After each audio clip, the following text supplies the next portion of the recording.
நிறைய பேருக்கு ஹோட்டல் ஸ்டைல்ல செய்யக்கூடிய இந்த மாதிரியான பூரி கிழங்கு ரொம்ப ரொம்ப பிடிக்கும். அது கூட புசு புசு பூரி வச்சு குடுத்தீங்கன்னா, எவ்வளோ பூரி உள்ள இறங்குதுன்னே தெரியாத அளவுக்கு பூரி உள்ள போய்க்கிட்டே இருக்கும். என் பையனுக்கு கூட இந்த பூரியும் கிழங்கும் ரொம்பவே ஃபேவரைட். யாருக்கெல்லாம் இது ஃபேவரைட்ன்னு சொல்லிட்டு கண்டிப்பா கமெண்ட் செக்ஷன்ல சொல்லுங்க.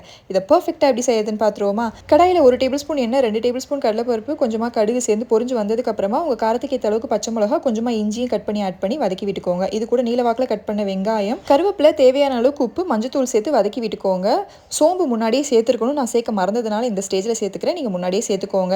இது கூட மஞ்சத்தூள் போட்டு வேக வச்சிருக்கிற 3 மீடியம் சைஸ் உருளைக்கிழங்க ஒன்றும் பாதியமாக மசிச்சு சேர்த்துட்டு தண்ணி ஆட் பண்ணி மூடி போட்டு வேக விட்டுருங்க. 1 டேபிள் ஸ்பூன் அளவுக்கு பொட்டுக்கடலையை பொடி பண்ணி பவுலில் சேர்த்துட்டு தண்ணியில் கரைச்சி ரெடியாக வச்சுக்கோங்க. நீங்கள் கடலை மாவு சேர்க்கறதுனாலும் சேர்த்துக்கலாம். வெங்காயம் உருளைக்கிழங்கு எல்லாம் ஒன்று சேர்ந்து வெந்து வந்ததுக்கப்புறமா கரைச்சி வச்சிருக்கிற பொட்டுக்கடலை மாவையே சேர்த்துட்டு நல்லா மிக்ஸ் பண்ணி விட்டு 3 நிமிஷத்துக்கு மீடியம் ஃப்ளேமில் கொதிக்க விட்டதுக்கப்புறமா கொத்தமல்லி தழை தூவிட்டு கேஸ் ஆஃப் பண்ணிடுங்க. அவ்வளோதான், டேஸ்டியான பூரி கிழங்கு ரெடி ஆயிடுச்சு. ட்ரை பண்ணி பாருங்கள்.